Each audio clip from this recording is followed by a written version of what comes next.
Lucas 22 diz assim, ó, e houve também entre eles contenda sobre qual deles parecia ser o maior. Aí nós falamos, é possível ter contenda no corpo de obreiro?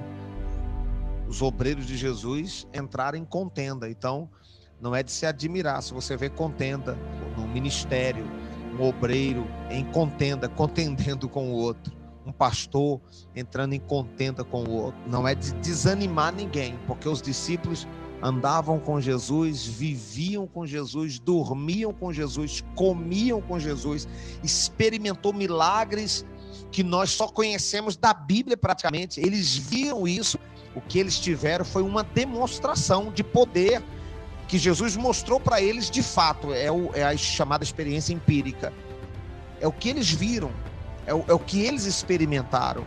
Mas mesmo assim, esses camaradas todos que andavam com Jesus, viviam com ele, dormiam com ele, nós vemos aqui um problema entre eles. Então o pastor não pode desanimar.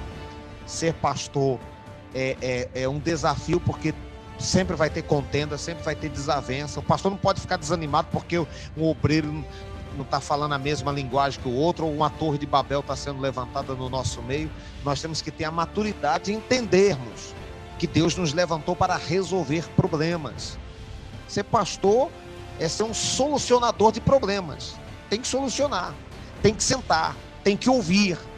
Não pode bater um desânimo. Eu já vi gente dizer, eu quero lá ser pastor, nada, dá trabalho demais. É mais fácil mexer com boi do que mexer com gente. É mais fácil mexer com animal do que mexer com gente, porque o animal é irracional, o povo pensa. A gente diz uma coisa, eles dizem outra. Quer dizer, só que a gente sabe que isso é um dom. Deus nos deu um dom para estar à frente desse povo, para cuidar desse povo. Então não desanima. A outra lição que nós aprendemos com o texto, que mesmo sendo de Deus, andando com Deus, vivendo com Deus, teve contenda, e o pano de fundo da contenda lá é o mesmo pano de fundo da contenda aqui. Qual foi o pano de fundo da contenda lá? Para ver quem era o maior. Então tinha como pano de fundo ego. Pastores, obreiros, missionários, líderes de excelência. Olha, por trás de toda contenda dentro da igreja, pode observar que tem como pano de fundo o eu, o ego. Tem o orgulho, a soberba. Eu me lembro que uma vez o apóstolo estava viajando e tinha o pastor Castro e o pastor Eliseu na sede. Eram os dois pastores auxiliares, auxiliavam o bispo Daniel. Rapaz, mas gerou uma confusão entre os dois que os membros estavam sabendo. Eu lembro que no domingo de manhã, quando chegou um dos líderes que andava com o apóstolo também, virou para o apóstolo e falou bem assim, para o bispo Daniel, falou bem assim, rapaz, o Castro e o Eliseu tá assim e assim, contaram o que foi, o povo da igreja estava sabendo. Aí perguntou para ele, falou assim, e o senhor tá do qual lado agora, hein? Contou os dois casos, e o senhor tá do qual lado? O apóstolo falou, poxa, rapaz, na obra de Deus tem lado agora? Aí ele subiu e trouxe uma mensagem sobre isso. E aí ele concluiu a mensagem dizendo, gente, na obra de Deus só tem um lado, é o lado de Jesus. Eu estou do lado de Jesus, não estou do lado nenhum de vocês dois, no meio do culto. Então só tem um lado.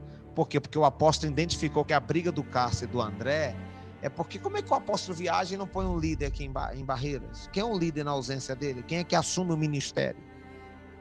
Então, apóstolo, você sabe que o nosso líder não é muito de colocar, é o meu auxiliar. O apóstolo não tem auxiliar, você já observou, não? Todas as outras igrejas normalmente tem, né? Nosso apóstolo não tem. Eu penso que ele pensa, eu já peguei as mensagens subliminares dele, se colocar um pode gerar ciúmes no outro. Ele não vê se colocar um pode despertar desejo nos outros em crescer. Mas às vezes que ele colocou gerou problema. Deixou um pastor, depois o outro cresce, porque agora eu sou o auxiliar do apóstolo, eu vou botar ordem na casa. Porque a autoridade espiritual não se delega, se conquista. O pastor tem que conquistar o espaço dele no ministério. Não adianta a gente chegar aqui e nomear a partir de hoje o Sidney é o bispo aqui em Goiânia. Ele tem que conquistar esse espaço. Conquista. E como é que você conquista isso? Cativando o coração de vocês. Mostrando como é que o Sidney vai ser o bispo. Mostrando que ele não quer pisar em você, que ele não quer te humilhar, mas se colocando em servir vocês. Porque quem é maior no nosso meio é aquele que serve. Não é assim que Jesus ensinou? E às vezes o cara quer ser o maior para botar os outros para servi-lo. E é onde os caras entram na contramão.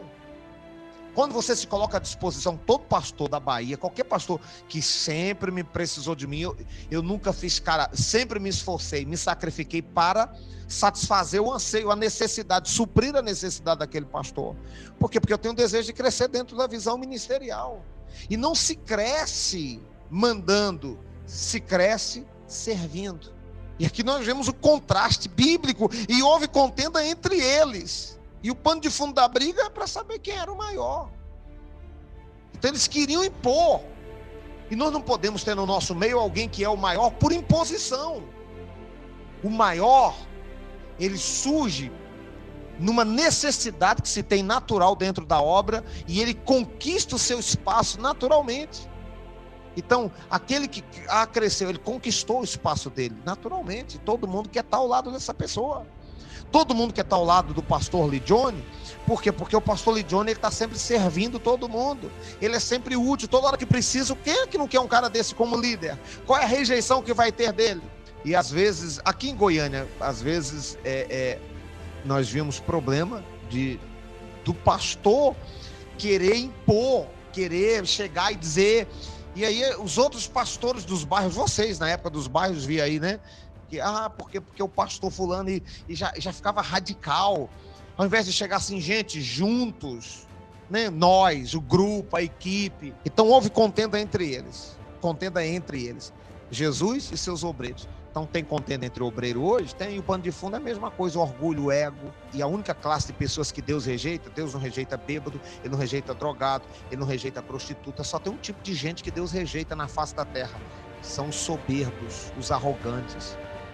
Tiago 4,6, porque Deus resiste aos soberbos. Olha que palavra violenta. Você sabe o que é Deus resistir um tipo de pessoa? Quer dizer, não importa. Alguém estava me falando hoje, e foi até uma pastora da Bahia, e falando, porque tem muita gente no meio da igreja, e na igreja, no ministério que eu estou, mas no ministério que o senhor também está, com certeza tem, todo ministério tem. E aí começando a falar dos tipos de pessoas que existem dentro da igreja. Mas é isso mesmo, pastora, tem. Só não está errada. Tem todo tipo de igreja, em toda igreja tem todo tipo de gente. Agora, tem muita gente que erra, e lá dentro ele não quer errar, ele quer crescer, ele erra às vezes tentando acertar. Ele erra porque é uma fraqueza dele. Dois tipos de pessoas, cana quebrada e o morrão que está fumegando, o candeeiro que está apagando, a lamparina que está apagando. A cana quebrada é aquela que foi golpeada por um foice. Ou a lamparina é aquela que não recebeu baque nenhum, mas ela mesmo está se esfriando. Então você tem dois tipos de gente dentro da igreja. Você tem gente que foi atacada pelo inimigo e ela está morrendo. Recebeu um golpe no seu casamento, uma traição, o filho está nas drogas, a pessoa está morrendo. É um tipo de gente. Mas tem gente que está morrendo porque o combustível, o querosene está acabando.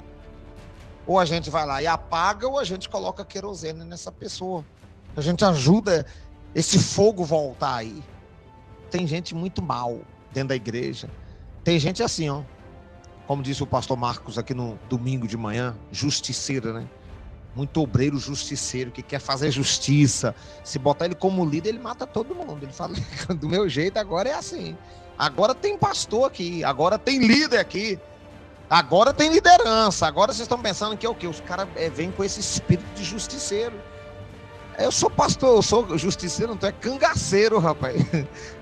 O rei do cangaço, o espírito de lampião baixa no cara, ele sai matando todo mundo, para botar ordem na casa. Agora, uma outra coisa forte que nós falamos aí, e é muito forte, e houve contenda entre eles para saber qual deles parecia ser maior. É coisa só da aparência mesmo, né? Parecia ser o maior. Então, quando a briga é para descobrir quem é o maior, o nosso alvo de crescimento é o outro. Se eu estou aqui num grupo de pastores, nós temos quantos bispos no nosso ministério? Tem uma meia dúzia de bispos. Aí eu fico disputando com o bispo de lá, eu estou querendo mostrar para ver quem é o maior. Então o meu alvo de crescimento é o bispo de Salvador, é o bispo de Santa Rita, é o bispo Luiz Eduardo, é o bispo de Riachão. Eu fico disputando com o outro. O meu alvo de crescimento é outro. O que o outro fez? Eu vou fazer mais. Quer dizer, aí a gente cai nesse pecado, a gente comete esse erro. Quando o seu alvo de crescimento é o próximo, você cai no embaraço do diabo, você entra na disputa. Então tem bispo que disputa com bispo, tem pastor que disputa com pastor, tem missionário que fica disputando com missionário, tem obreiro que fica disputando com obreiro para ver quem é o maior, para ver quem faz mais. Mas na verdade, quando a pessoa luta para ser o maior, ela comete o mesmo pecado de Lúcifer. Lúcifer queria ser o maior no céu. E nós não podemos cometer esse pecado de querer ser o maior, porque o maior só tem um. Jesus é o maior e ele está no nosso meio e ele tem que ser o maior. João Batista dizia: convém que ele cresça. João Batista tinha consciência de que ele era o maior.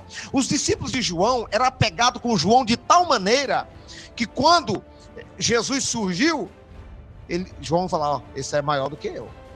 Eu não sou digno de desatar suas alparcas.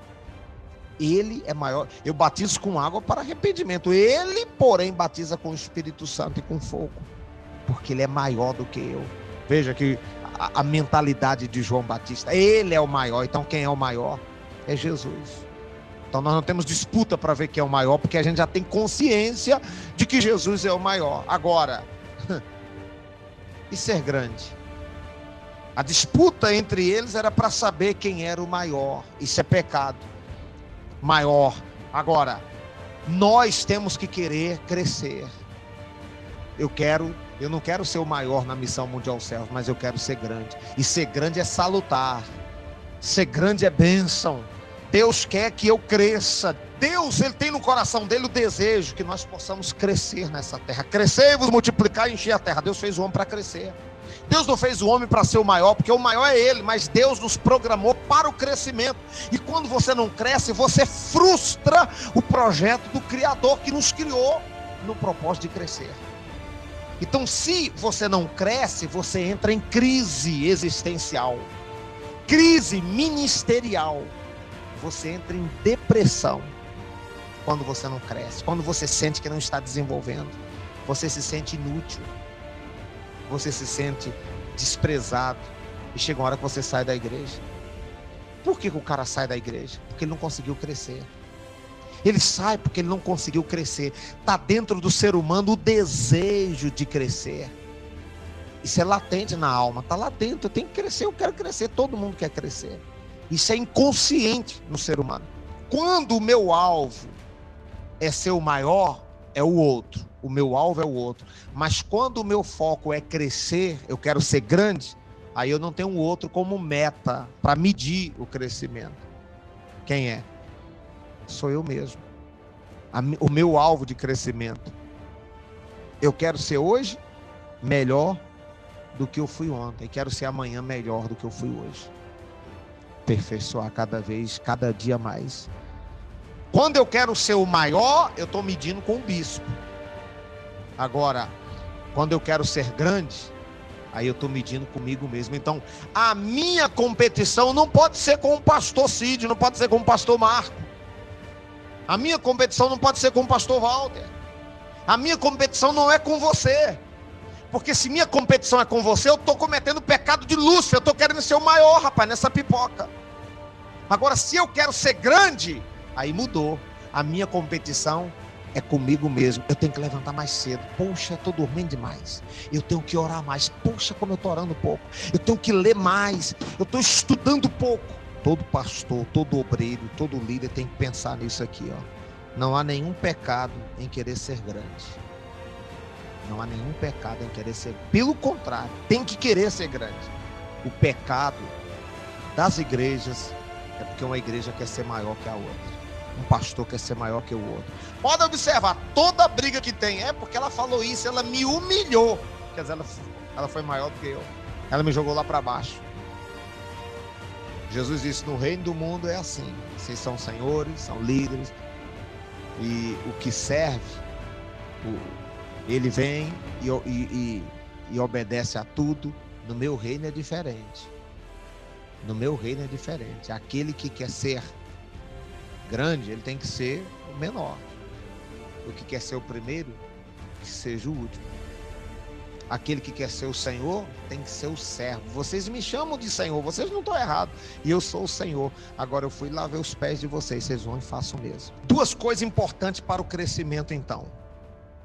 Primeira coisa importante é querer crescer. Porque Deus ainda, o Evangelho ainda não encontrou nenhum versículo que fala que Deus trabalha forçado. Deus não tem trabalho escravo. Deus não tem trabalho forçado. Deus não violenta o desejo do livre-arbítrio. Ou seja, pastor, obreiro, missionário que não quer crescer, se ele não quer crescer, ele está faltando a vitamina principal necessária para o crescimento. Deus só trabalha na vida de quem quer ser obreiro. O obreiro precisa querer ser um evangelista. O evangelista precisa querer ser um missionário. O missionário precisa querer ser um pastor auxiliar. O pastor auxiliar precisa querer ser um pastor titular. O pastor precisa querer ser um regional. O regional precisa querer ser um bispo. Eu falei aqui para os obreiros aqui, eu acho que foi na vigília lá embaixo, o apóstolo Daniel falando do sonho de ver o ministério crescer. Ele falou assim: rapaz, eu não tenho nenhuma ponta de orgulho se você fizer mais do que eu, porque você, por mais que cresça, você nunca vai crescer mais do que eu. Porque cada vez que você me cresce, você me empurra para cima. Você é uma extensão minha. Você é cria minha. Quanto mais você cresce, onde você for, mas aquele cara lá é discípulo do apóstolo Daniel Elias. Não tem jeito. Vamos supor que o Sidney vai para a África lá, é o regional lá na África, ganhou a África. Aí vai dizer: rapaz, aquele cara é lá do bispo Daniel, olha lá. Primeiro, duas coisas importantes para o crescimento. Primeiro, você precisa querer crescer. Deus não trabalha forçado. Crescer como? O membro tem que querer ser obreiro, o obreiro ser evangelista, evangelista precisa querer ser um missionário, missionário precisa querer ser um pastor auxiliar, o pastor auxiliar precisa querer ser um pastor titular, e o pastor titular tem que sonhar ser um regional. Eu quero uma região, e eu quero ser bispo, agora eu quero um estado. Eu vou tomar conta de um estado também. Eu quero ser bispo dentro dessa visão ministerial. O cara está sempre querendo crescer. Para o crescimento acontecer, nós precisamos de uma metodologia, de um passo a passo. Como é que você aprende a tocar violão? Já chega lá, o cara já põe o violão, já põe as notas e você já vai batendo. É assim, não? Não, primeiro ele ensina as notas, quais são. Primeiro ele vai te ensinar como é que você coloca os dedos. Ele ensina 2 notas. É o passo a passo para depois você cantar uma música. Para uma pessoa crescer, 2 coisas importantes. Primeiro, crescer, querer crescer. E segundo, o processo, a metodologia, o passo a passo. Vocês lembram dessa aula, crescimento na prática? A pessoa se converte na Missão Mundial Servos, a gente joga ela dentro da igreja, ela se transforma em sucata humana. O que vai fazer? Entregou a vida a Jesus, glória a Deus, aleluia, entregou a vida a Jesus, amém, todo mundo bate palma. Chega uma hora que essa pessoa desanima, ela desmotiva. Sabe por quê? Ela não tem um roteiro de crescimento passo a passo. Ei, eu entreguei a vida a Jesus, o que é que eu vou fazer agora? Não, irmã, você pode vir sexta, vem domingo, faz a campanha, pega o palito, pega a cruz, faz essa campanha tal, venha passar no Vale do Sal, venha fazer isso, venha fazer aquilo.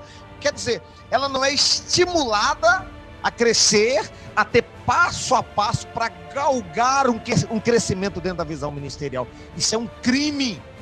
Isso é um erro gravíssimo que o mundo do coaching ensina. Para quem quer crescer, tem que ter escada. Tem que ter escadaria, tem que ter um passo a passo. A pessoa entregou a vida a Jesus, joga dentro da igreja, sucata humana. Amém, mais um membro. Se converteu, aleluia, mais um membro, e joga dentro da igreja. E essa pessoa, ela não entra dentro de um roteiro de crescimento. O crescimento na prática, o passo a passo. A pessoa veio na igreja, se converteu. Primeira coisa que precisa acontecer, ela aceitou Jesus ou ela se reconciliou. A primeira coisa que precisa acontecer, isso aqui tem que ser cartilha. Isso aqui a gente tem que colar dentro da igreja. Pode observar, nem na nossa igreja, nem na maioria das igrejas onde eu prego, não tem isso aqui, ó, na maioria. Pode observar, 2% das igrejas é que vai ter uma metodologia, um processo. Por isso que essas igrejas crescem. Então, nós traçamos isso aqui, ó. A pessoa se converteu, levantou a mão ou se reconciliou. Primeira coisa que a gente tem que fazer, nós temos que ter um caderno responsável, né? Com o nome dessas pessoas que se converteu. A gente pega o contato para fazer a visita dentro de 24 horas. Fizemos o primeiro contato e ali nós marcamos a primeira o quê? A visita da semana. Qual é a finalidade da visita dessa semana? Nós temos que contactar essa pessoa para parabenizar pela decisão que ela tomou. Gente, eu fiz o curso da Cruzada Estudantil. E isso aqui, a Cruzada Estudantil só fala disso, o primeiro contato em 24 horas. A chance que tem dessa pessoa se firmar dentro da igreja quando ela recebe a visita do pastor, do missionário, de alguém da igreja, dizendo o seguinte: eu vim parabenizar pela decisão que você tomou ontem. Aí a ficha cai, eu me converti, eu não posso sair mais não. Você está consolidando a decisão que ela tomou. Neurologicamente falando, ela tem um impacto. Sabe o que acontece com a maioria das igrejas? Aleluia, a pessoa vem na frente, se converteu, às vezes canta uma música e o povo chora, a pessoa vai embora. Depois ela fica uma semana, 2, 3 sem vir na igreja. Quando ela vem, ela já não está mais no mesmo mover. Deixou baixar o mover. Primeiro contato, 24 horas, parabenizando. A paz do Senhor Jesus está comprometendo ela, neurologicamente falando. Parabenizou. Segundo, a visita já da primeira semana. Qual a finalidade dessa visita aqui? Para uma implantação de uma arca ou um núcleo naquela casa. Lembrando que a arca nós temos a finalidade do estudo de 1 a 8 e o núcleo nós vamos fazer ali um ponto de pregação para fazer daquela casa a reunião da igreja no lar. Olha que metodologia bacana. O contato, a primeira visita na primeira semana, mantendo aquela pessoa a ligação, o contato, aquela pessoa que vai acompanhar, já se enturmando com aquela pessoa, não deixando aquela pessoa ficar fria, isolada.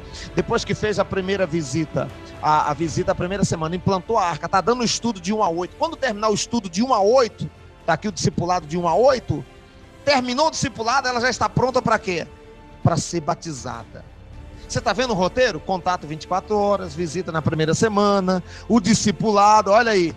O batismo, recebeu o estudo de 1 a 8, aí você já pode, dentro desse processo, já injetar nela, para ser nela o quê? Uma ovelha matriz. Você vai acompanhar 3 pessoas. Isso aqui, todos os nossos obreiros têm que ficar craque nisso aqui, ó. Toda igreja, na verdade, toda igreja, ela tem que decorar isso aqui, memorizar isso aqui, para na hora que se converter uma pessoa, o obreiro já chegar e falar assim: você é meu contato, meu acompanhamento, eu que vou te dar o discipulado, eu que vou te levar até o batismo, porque do batismo, quando você sair das águas, você já tem a missão de pegar suas 3 ovelhas. Foi bacana eu te discipular, foi bacana eu te acompanhar esse tempo todo?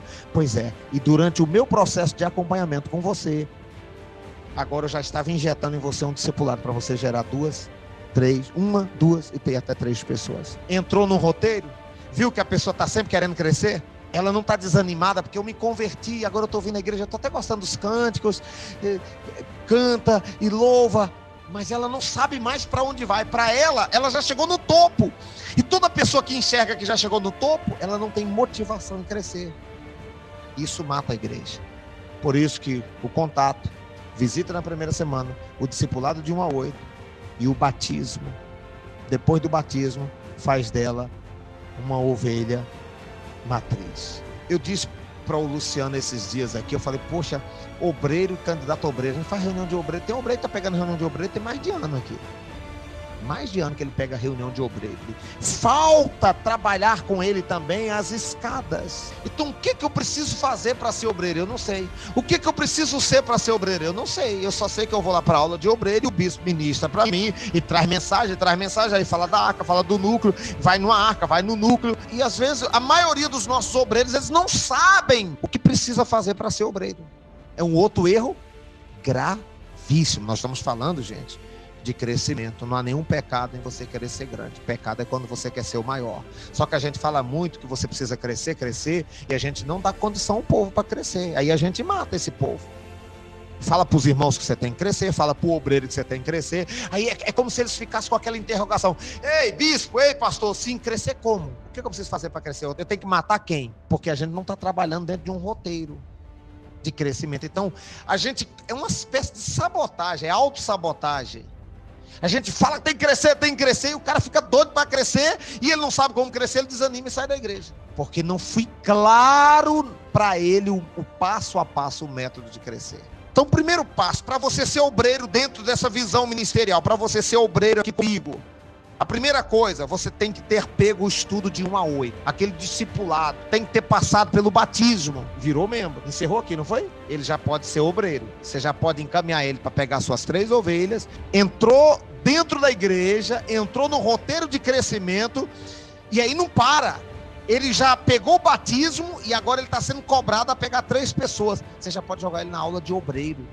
Segundo, você precisa ter as suas 3 ovelhas. Suas 3 ovelhas, e você vai passar o estudo de 1 a 8 para as 3 ovelhas. Terminou o estudo de 1 a 8 com as 3, tá valendo. Terceira coisa, além de ter recebido o estudo de 1 a 8, além de ter suas 3 ovelhas e elas já terem recebido o estudo, você precisa ser um auxiliar na arca e no núcleo, porque você é um aspirante a fazer o núcleo. Porque para ser um obreiro, você primeiro precisa ver como é que um obreiro faz. É o discipulado, é o conhecimento empírico, na prática, na vivência. Ele precisa ser o auxiliar do cara que faz o núcleo, porque mais tarde ele vai ser o quê? Um obreiro. E para ser obreiro ele precisa fazer o núcleo. Quarto, não pode faltar a escola de obreiro, a escola de líderes. Tomou 3 faltas, já não pode ser obreiro, se essas faltas não tiverem justificativa que justifique. Quinto, você tem que ser dizimista fiel. Você sabia que nós temos obreiros fardados, orando no povo, expulsando demônios, você é dizimista? Para ser obreiro tem que ser dizimista fiel. Sexto, não pode ter histórico de rebelião. Submissão, está comprometido com a visão ministerial. A escadaria para o inferno tem os seus degraus para baixo, porque o inferno não é para cima, é para baixo. A escadaria do inferno tem os seus degraus para baixo. O primeiro degrau da escadaria do inferno, insatisfação. Primeiro, o obreiro está insatisfeito com o pastor, insatisfeito com o bispo, insatisfeito com a igreja, insatisfeito com isso, com aquilo. A insatisfação. Segundo, insubmissão. Terceiro, rebelião. O quarto já está no inferno. Terceiro já é a rebelião. Então quando o cara é rebelde, é porque ele já começou o primeiro degrau e o pastor não observou. Todo pastor tem que ficar atento. Todo obreiro insatisfeito, ele é um aspirante a rebelde, porque ele vai ser, logo vai começar com rebelião, com fofoca. A insatisfação é terrível. Eu estou insatisfeito, eu tenho que chamar meu líder e conversar. Eu não posso ficar conversando com um e com o outro. É aquele negócio, a batata podre ela tem que ser removida. Porque 1 milhão de batatas saudáveis não consegue restaurar uma batata podre. Mas uma batata podre contamina 1 milhão de batatas saudáveis. E se você identificou que tem alguém insatisfeito no grupo, chama esse cara. Faz a cirurgia. Vai lá e corta, remove a parte podre e tenta salvar. Não deu para salvar, tira a batata toda. Porque senão, essa batata contamina de cima, a de cima que já está contaminando outra, a outra já está contaminando outra, a primeira de baixo já está contaminando. E aí já estraga logo tudo. Então isso aqui é muito sério. Sétimo e último, para ser obreiro. Ser grande. Eu não quero ser o maior, eu quero ser grande. Sétimo e último. Ele precisa ser batizado no Espírito Santo. Tem que estimular isso aqui, ó. O batismo com o Espírito Santo, sabe o que é? É o aval de Deus no seu ministério. O obreiro tem que buscar o batismo com o Espírito Santo. Ministrar isso para eles. Cria lá uma cartilhazinha, põe lá na parede, assim, ó, aqui para ser obreiro é assim, para ser membro é assim. Para ser membro, o que é que tem que acontecer com ele? Se converteu, contato 24 horas, visita na primeira semana, discipulado de 1 a 8, batismo nas águas, ovelha matriz. Para ser membro. Para ser obreiro, tá aqui, ó. Primeiro passo para ser obreiro, recebeu o estudo de 1 a 8. Recebeu? Segundo, precisa ter suas 3 ovelhas. Discipular as 3 e levá-las até o batismo. Terceiro, tem que ser um auxiliar dos núcleos e das arcas. Quarto, não pode faltar escola de líderes. Não pode ter 3 faltas. Quinto, tem que ser dizimista fiel. Sexto, tem que ser submisso. E sétimo, batismo com o Espírito Santo. O batismo com o Espírito Santo foi tão importante no ministério de Jesus que ele só foi obreiro depois que o Espírito Santo veio sobre ele.